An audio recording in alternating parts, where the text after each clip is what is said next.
അനിൽ, ബി.ജെ.പിയിലെ മുതിർന്ന നേതാക്കൾ പോലും പാർട്ടിയിലുണ്ടോ എന്ന് പരസ്പരം വിളിച്ചു ചോദിക്കേണ്ട അവസ്ഥയെന്നാണ് ഒരു തമാശ പ്രചരിക്കുന്നത്. അതിനുള്ള മറുപടിയാണോ സുരേന്ദ്രന്റെ ഭീഷണി?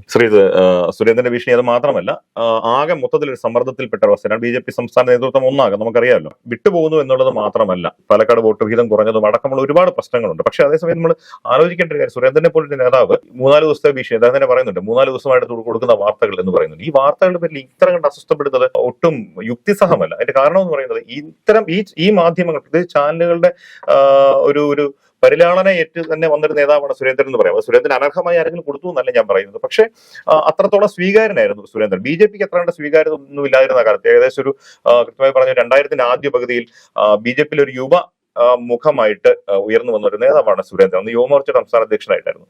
അതുവരെ ഈ കെ രാമൻപിള്ള, പി മുകുന്ദൻ അടക്കമുള്ള ഒ രാജഗോപാൽ പോലെയുള്ള നേതാക്കളെ കണ്ട് പരിചയിച്ചൊരു മലയാളി ബി.ജെ.പിയിൽ നിന്ന് അങ്ങനെ ഒരു യുവത്വത്തിന്റെ പ്രതീകമായ സൗമ്യ മുഖമായി സുരേന്ദ്രൻ വന്നപ്പോൾ മാധ്യമങ്ങൾക്ക് സ്വീകാര്യമായിരുന്നു. സുരേന്ദ്രൻ മാധ്യമങ്ങളുമായിട്ട് വളരെ അടുത്തിടപഴകി നിരന്തരം വാർത്താ സമ്മേളനങ്ങൾ നടത്തുകയൊക്കെ ചെയ്തിരുന്നു. അപ്പൊ അതിനെല്ലാം നല്ല പബ്ലിസിറ്റി അന്ന് കിട്ടിയിരുന്നു.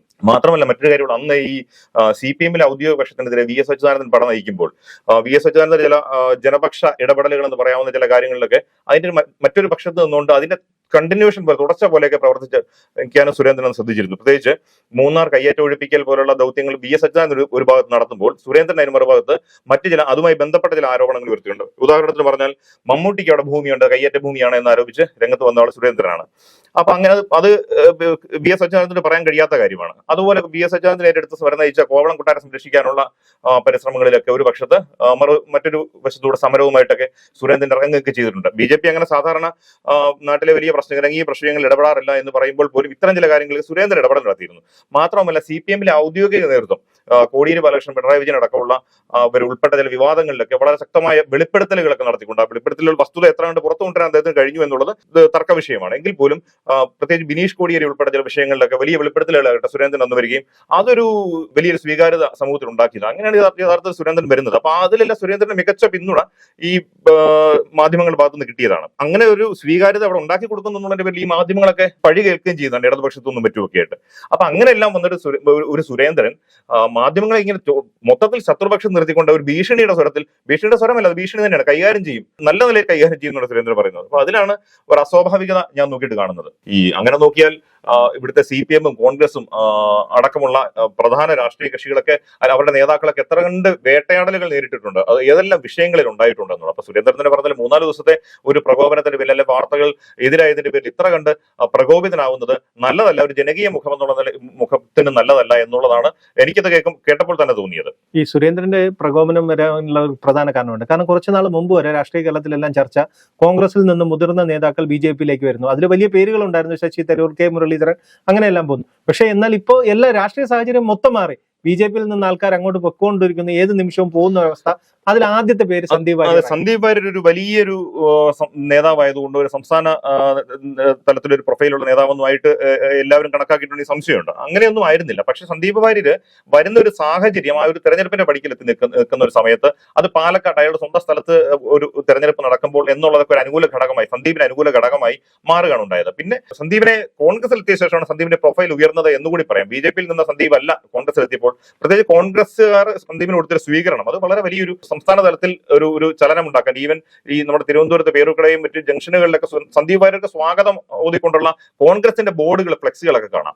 എന്ന് പറഞ്ഞാൽ ആ തരത്തിൽ സംസ്ഥാനം വിട്ടുകൊരു ഒരു പ്രൊഫൈലുള്ള നേതാവാക്കി കോൺഗ്രസ് സന്ദീപിനെ അങ്ങ് മാറ്റി എന്ന് പറയാം. ഈ അടുത്ത ദിവസം മുസ്ലിം ലീഗിന്റെ അതെ ഈ നേരത്തെ നടത്തിയിട്ടുള്ള വർഗീയ സ്വഭാവമുള്ള പ്രസ്താവനകളും കാര്യങ്ങളും ഒക്കെ മറന്നിട്ട് പോലും ഈ പാണക്കാട് തങ്ങളടക്കമുള്ള സന്ദീപിനെ സ്വീകരിക്കുകയൊക്കെ ചെയ്ത വളരെ ഹൃദ്യമായ ഒരു സ്വീകരണമാണ് ഉണ്ടായത്. അപ്പൊ ഇത് പുറത്തു നിൽക്കുന്ന BJP-ക്കാരടക്കമുള്ളവർ എല്ലാവരും ഇത് കാണുന്നുണ്ട്. അപ്പോ അത് പതിവില്ലാത്ത, കോൺഗ്രസിന്റെ ഭാഗത്ത് നിന്ന് ഇങ്ങനെ സമീപനം പതിവില്ലാത്തതാണ്. പ്രത്യേകിച്ച് ഇവിടെ നിൽക്കുന്നവർക്ക് തന്നെ അവസരങ്ങൾ വേണ്ടത്ര ഇല്ല.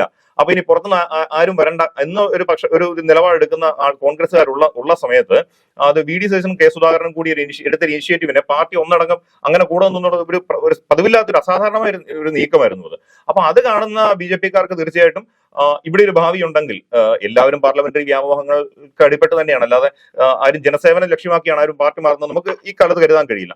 അപ്പോൾ അങ്ങനെയാണെങ്കിൽ പോലും അങ്ങനെ അവസരങ്ങൾ ഉണ്ട്, അവസരങ്ങൾ കിട്ടും, കോൺഗ്രസ് പരിഗണിക്കും എന്നൊരു പ്രതീതി പുറത്തുണ്ടായതാണ് ഇത് BJPക്ക് ഏറ്റവും അടിയുണ്ടായത്. സുരേന്ദ്രൻ ഒക്കെ നേരത്തെ കണക്ക് കൂട്ടിയതുപോലെ സന്ദീപ് വാര്യർ BJP നിൽക്കുമ്പോൾ അങ്ങനെ പരിഗണിക്കത്തക്ക ഒരാളായിരുന്നില്ല, അത് ശരിയാണ്. പക്ഷെ ഇവിടെ വന്നപ്പോൾ ആ ചിത്രം അങ്ങ് മാറുന്നു. സന്ദീപിന്റെ കിട്ടിയ സ്വീകരണത്തിൽ BJPക്കാര് വ്യാമോഹം കൊണ്ട് അവർ പലരും വരാൻ ഒരുങ്ങുന്നു എന്നൊക്കെ ഉള്ളത് BJP സംബന്ധിച്ച് ഒട്ടും പ്രതീക്ഷിക്കാത്ത ഒരു കാര്യമാണ്. അതാണ് പറ്റിയത്. ഈ കഴിഞ്ഞ തെരഞ്ഞെടുപ്പുകളിലൊക്കെ നോക്കിക്കഴിഞ്ഞാൽ BJPയുടെ വോട്ട് വിഹിതം കൂടുന്ന ഒരു കാഴ്ചയാണ് കണ്ടത്. പക്ഷെ അതിനെ എല്ലാം തകിടം മറിയുന്നതായിരുന്നു പാലക്കാട് തെരഞ്ഞെടുപ്പ് ഫലം. വോട്ട് കുറഞ്ഞു, അത് തദ്ദേശ തെരഞ്ഞെടുപ്പ് വരുന്നു, നിയമസഭാ തെരഞ്ഞെടുപ്പ് വരുന്നു. ഇതിലേക്കൊക്കെ പോകാനുള്ള BJPയുടെ ആത്മവിശ്വാസത്തെ അതൊരു പ്രധാനപ്പെട്ട കാര്യമാണ്. ഇപ്പൊ ശ്രീധരൻ പാലക്കാട്ട് മത്സരിച്ചപ്പോൾ കിട്ടിയ സ്വീകാര്യതയൊന്നും കൃഷ്ണകുമാറിന് കിട്ടുമെന്ന് ആരും കരുതിയിട്ടില്ല. പക്ഷെ അതേസമയം തന്നെ അതിനു മുമ്പ് ശോഭാ സുരേന്ദ്രൻ മത്സരിച്ചപ്പോൾ വോട്ടെങ്കിലും നിലനിർത്താൻ പറ്റും. പ്രത്യേകിച്ച് കൃഷ്ണകുമാർ പാലക്കാട് സ്വാധീനമുള്ള ഒരു നേതാവായിട്ടാണ് പൊതുവിൽ വിലയിരുത്തപ്പെടുന്നത്. അപ്പോ പക്ഷെ അതുപോലും നിലനിർത്താൻ കഴിഞ്ഞില്ല എന്നുള്ളതാണ് വലിയൊരു ഭീഷണി. അപ്പോൾ അതിനൊരു പ്രധാനപ്പെട്ട കാരണം ആ സമയത്ത് കൃത്യസമയത്ത് സന്ദീപ് വാര്യരുടെ ഈ ചുവടുമാറ്റം ഉണ്ടായത് കൂടിയാണ്. അപ്പോൾ അതൊരു വലിയൊരു ക്രൈസിസിലാണ്. നമ്മൾ നേരത്തെ പറഞ്ഞ സുരേന്ദ്രനെ കൊണ്ടുവന്നിട്ട് ഒരു വലിയൊരു ക്രൈസിസ് ഉണ്ട്. ഈ വോട്ട് വീതം കുറഞ്ഞു, സന്ദീപ് വാര്യർ പോയി എന്നുള്ളതിനേക്കാൾ കൂടുതൽ ആരെയും ഇനി കൊണ്ടുപോകാൻ നിൽക്കുന്നു, കോൺഗ്രസ് ചാക്കുമായി ഇറങ്ങിയിരിക്കുന്നു എന്നൊക്കെയുള്ള വലിയൊരു സമ്മർദ്ദമാണ് ഒരു പാർട്ടിയുടെ സംസ്ഥാന അധ്യക്ഷൻ. പ്രത്യേകിച്ച് ഇവിടെ ഒരു ക്ലച്ച് പിടിക്കുന്നില്ല എന്നുള്ള അലിഗേഷനൊക്കെ ഇങ്ങനെ വളരെ സജീവമായി നിൽക്കുന്ന ഒരു സമയത്ത്. അത് മാത്രമല്ല, ഒരു ശ്രീത്ത് പറഞ്ഞതുപോലെ ഈ ലോക്കൽ ബോഡി ഇലക്ഷൻ വരാനിരിക്കുമ്പോൾ തിരുവനന്തപുരം പോലുള്ള സ്ഥലങ്ങളിലൊക്കെ കോർപ്പറേഷൻ പിടിക്കാനും ഒക്കെ ഉള്ളവരെ അത്തരം വലിയ നീക്കങ്ങളായിട്ടൊക്കെ പോകുന്ന ഒരു പാർട്ടിക്ക് അതിൽ കോൺസെൻട്രേറ്റ് ചെയ്യാൻ പോലും കഴിയാത്ത അവസ്ഥയിലേക്ക് അതിലുള്ള പ്രശ്നങ്ങൾ മാറിക്കൊണ്ടിരിക്കുകയാണ്. അത് ചെറിയ കാര്യമല്ല അവരെ സംബന്ധിച്ച്. ഇപ്പൊ നമ്മൾ നോക്കുകയാണെങ്കിൽ ഈ നേതാക്കളെല്ലാം പുറത്തേക്ക് പോകുന്നു, അല്ലെങ്കിൽ എതിർ സ്വരം ഉന്നയിക്കുന്നു. ഇത് BJPയിൽ ഒരു പതിവുള്ള കാഴ്ചയല്ല. കാരണം എന്ന് പറഞ്ഞാൽ CPM സംവിധാനം പോലെ CPM അവകാശപ്പെടുന്ന പോലെ ഒരു കേഡർ സംവിധാനം വന്നു. അതിന്റെ ഒരു പ്രധാന ഘടകം RSS ആണ്. ഇപ്പോഴത്തെ നേതൃത്വം പൂർണ്ണമായി RSSനെ വിശ്വാസത്തിൽ എടുക്കാതെയുള്ള പ്രവർത്തനം, അതിന്റെ ഒരു തിരിച്ചടി ഉണ്ട്. അത് RSSനെ വിശ്വാസത്തിൽ എടുക്കാത്തതാണോ, RSS ഇവരെ വിശ്വാസത്തിൽ എടുക്കാത്തതാണോ എന്ന് നമുക്കത് കൃത്യമായിട്ട് നിർണ്ണയിക്കാൻ കഴിയാത്ത ഒരു സാഹചര്യം കൂടിയാണ്. പ്രത്യേകിച്ച് പറഞ്ഞ പോലെ അതൊരു ഇരുമ്പ് മറയാണ് ഈ RSSന്റെ അത്തരം കാര്യങ്ങളെന്നൊക്കെ പറഞ്ഞു. അവർ പുറത്തേക്ക് BJPക്കാരുടെ പോലെ പോലും അവരൊന്നും എക്സ്പ്രസ് ചെയ്യുന്നില്ല. ഏതായാലും അവർ BJPയുടെ പ്രവർത്തനങ്ങൾ പഴയതുപോലെ അങ്ങനെ സജീവമല്ല എന്ന് നമുക്ക് മനസ്സിലാക്കാൻ കഴിയുന്നുണ്ട്. അത് ഇപ്പൊ സന്ദീപ് വാര്യരുടെ കാര്യത്തിലാണ് ആയിരിക്കും ഒരു പക്ഷെ അവർ വളരെ ആക്റ്റീവായിട്ട് സ്റ്റെപ്പ് എടുത്തത്. സന്ദീപ് വാര്യർ പോകാൻ ഒരുങ്ങുമ്പോൾ അത് പാടില്ല എന്ന് പറഞ്ഞ് നേരിട്ട് കൂടിക്കാഴ്ച നടത്തുകയൊക്കെ ചെയ്തിരുന്നു. പക്ഷെ ഇത് RSSന്റെ കയ്യിൽ നിൽക്കുന്ന ഒരു കാര്യമല്ല എന്നുള്ളത് പ്രധാനപ്പെട്ട കാര്യമാണ്. കാരണം പഴയ കാലം പോലെയല്ല. ഇപ്പോ കഴിഞ്ഞ ദിവസം നമ്മൾ പറഞ്ഞു ഈ B രാമൻപിള്ള ആണ് BJPയിൽ നിന്ന് ഇറങ്ങിയ ഒരു പ്രമുഖനായ നേതാവ്, മുമ്പ് BJP വിട്ട് ഇറങ്ങുകയും ഒക്കെ ഉണ്ടായി. പക്ഷെ ആ കാലത്ത് രാമൻപിള്ളയുടെ കൂടെ മറ്റാരെങ്കിലും പോകുന്നു എന്ന് നോക്കാനോ തടയാനോ ഒക്കെ ഒരുപാട് സംവിധാനങ്ങൾ ഉണ്ടായിരുന്നു. ആളുകൾ ഒരു ചർച്ചയ്ക്ക് ഒരുമിച്ചിരിക്കാൻ പോയാൽ അവരെ വഴിയിലിട്ട് പിടിക്കാനോ ഒക്കെ അവസരങ്ങളുണ്ടായിരുന്നു. ഇപ്പൊ പക്ഷെ അതല്ല, ആരും ഒരിടത്തും ഫിസിക്കലി പ്രസന്റ് ആവേണ്ട ഒരു ചർച്ചയ്ക്കും ഈ വാട്സാപ്പ് അടക്കം അല്ലെ ഓൺലൈനിലടക്കം ഫോണിലടക്കം എന്തെല്ലാം തരത്തിൽ ഡിസ്കഷൻസ് വേണമെങ്കിൽ നടത്താവുന്ന സാഹചര്യമാണ്. ഇതെല്ലാം കഴിഞ്ഞ് ആരുമായിട്ട് എവിടെ ഇരുന്ന് ലോകത്തിന്റെ ഏത് ഭാഗത്തു നിന്നും ആരുമായിട്ട് സംസാരിക്കാം, ആരും നേരിട്ട് പോകേണ്ട ഒരു ഫിസിക്കൽ അപ്പിയറൻസും ആവശ്യമില്ല. അപ്പൊ ഇതെല്ലാം കഴിഞ്ഞ് സന്ദീപ് വാര്യരുടെ പോലെ വാർത്താ സമ്മേളനത്തിന് വന്നിരിക്കുമ്പോൾ മാത്രമായിരിക്കും ഇത് BJPക്കാർ അറിയുക. അതുകൊണ്ടാണ് ശ്രീജിത്ത് തുടക്കത്തിൽ പറഞ്ഞ പോലെ ആരെല്ലാം ഇവിടെ ഉണ്ട്, കൂടെയുണ്ട്, പാർട്ടിയിലുണ്ട് എന്ന് വിളിച്ചു ചോദിക്കേണ്ട അവസ്ഥ എന്ന് പറഞ്ഞത് അതുകൊണ്ടാണ്. അതിൽ ഇപ്പോഴത്തെ കാലത്ത് ആർക്കും തടയിടാൻ കഴിയില്ല.